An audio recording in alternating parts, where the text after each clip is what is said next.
voy a hablar sobre la presión venosa central, siendo sus valores normales de 6 a 12 centímetros. La presión venosa central va a ser resultado de la interacción de la presión del llenado del ventrículo derecho y el retorno venoso. Como sabemos, este último, pues está dado y le influyen bastantes situaciones que ya nos comentó Diego y Néstor en su momento, que pues es el volumen sanguíneo, el tono vasomotor, la bomba muscular, la presión intratorácica y la corporal. ¿Le das, por favor? Bueno, ok. Y después les voy a hablar sobre diferentes situaciones en donde ya sea los factores que influyen en el retorno venoso o la presión del ventrículo derecho van a estar alterando la presión venosa central, siendo el primero la hipovolemia, en el cual pues únicamente va a estar disminuyendo el volumen sanguíneo, pero como va a haber menor volumen sanguíneo, va a disminuir el retorno venoso y por consiguiente va a generar una disminución de la presión venosa central.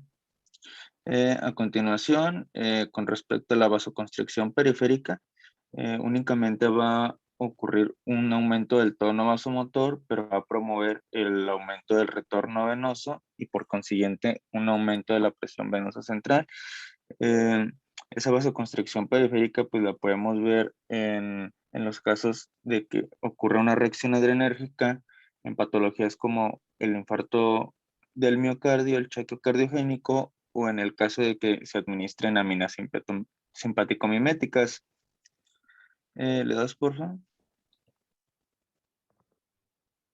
Eh, Después seguiría la insuficiencia cardíaca, en la cual hay una disminución del volumen sanguíneo y un aumento del tono vasomotor. La presión intratorácica y la bomba muscular se van a mantener normales. Estos cambios del volumen y el tono van a generar un aumento del retorno venoso y un aumento de la presión del llenado del ventrículo derecho, por lo que se va a aumentar la presión venosa central. La presión venosa central puede estar elevada e impedir el llenado diastólico del ventrículo derecho, y esto lo vamos a ver claramente en insuficiencia cardíaca congestiva, en miocardiopatía restrictiva o por congestión pericárdica. Y en todos estos casos va a estar presente una hipertensión telediastólica del ventrículo derecho. Bueno, Eh, este término, sí, D2, BD, D2 siempre manejan D2 del BI o D2 del BD, es la diastólica final del ventrículo derecho o la diastólica final, en su defecto, del ventrículo izquierdo. Pero aquí cuando estamos viendo D2 del BD, es la presión diastólica final del ventrículo derecho. Pero lo normal, ¿cuál es la presión normal del ventrículo derecho? Así para que la conozcamos todos. ¿Cuál es la presión sistólica del ventrículo derecho y cuál es la presión diastólica final del ventrículo derecho? O sea, ¿cuál es la D2 del BD y cuál es su presión sistólica? ¿Cuánto? Y también díganme de una vez, ¿cuánto es la presión sistólica del ventrículo izquierdo y cuál es la D2 del ventrículo izquierdo? O sea, tanto la presión sistólica y diastólica del ventrículo izquierdo y del ventrículo derecho. ¿Cuál es lo normal? A ver, del ventrículo izquierdo, rápidamente. ¿Cuál es la presión normal del ventrículo izquierdo? ¿Sí lo saben? Bueno, la presión sistólica del ventrículo izquierdo tiene que ser igual a la presión sistólica de la aorta. Para poder abatir la resistencia, no puede estar más alta la presión de la aorta sin haberse incrementado también el ventrículo izquierdo, si no la sangre se quedaría en el ventrículo izquierdo joven. Entonces, la presión sistólica del ventrículo izquierdo empata con la presión sistólica de la arteria aorta. Dicho esto, la presión sistólica del ventrículo derecho, ¿con cuál se empata? La pulmonar. Con la presión sistólica de la arteria pulmonar. Ok, otra cosa si es la presión de fin de diástole del ventrículo derecho o la presión de fin de diástole del ventrículo izquierdo, ¿cuál es la normal en la derecha y en la izquierda? Siendo la izquierda de mayor presión que la derecha. Entonces, ¿cuál es la presión de fin de diástole del ventrículo izquierdo normal? En milímetros de mercurio, porque estamos hablando de presiones. Diástole es 80 y sistólica pues 120. Pero eso es en la arteria aorta, es Ujú. correcto lo que dijeron, pero eso es en la aorta. Pero en el ventrículo izquierdo, ¿cuál es la presión diastólica del ventrículo izquierdo? El ventrículo izquierdo también tiene presión diastólica. Es de 10 a 12 o de 8 a 12 más o menos la presión de fin de diástole del ventrículo izquierdo. Ok, la presión de fin de diástole del ventrículo derecho, sí, la de 2 del BD, ¿cuál es la normal? La pulmonar tiene 25 de sistólica y la presión de fin de diástole del ventrículo derecho es más o menos entre 4 y 8 milímetros de mercurio. Eso son cavidades de muy baja presión.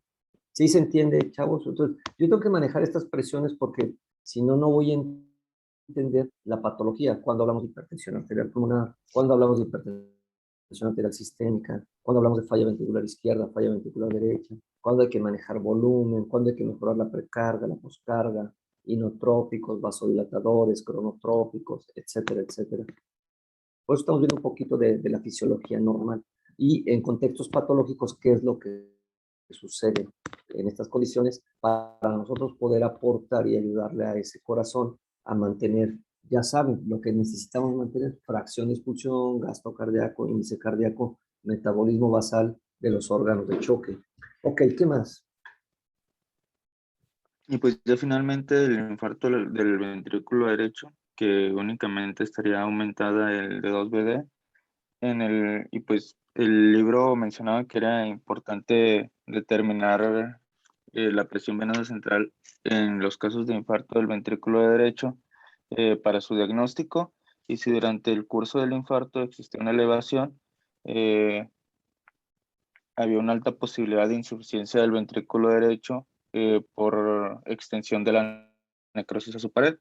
Hice una pregunta muy obvia, rápidamente. ¿Qué pasa si se infarta el ventrículo derecho? ¿Los pulmones se pueden congestionar o no les llega líquido? ¿Y por qué? ¿Sí o por qué no? Y entonces, en la exploración física, ¿qué me puedo encontrar en un paciente con infarto ventrículo derecho? Así, de la cintura hacia arriba. Infarto del Es cierto, ventrículo derecho. disnea y edema de tórax, bueno, más bien de cuello.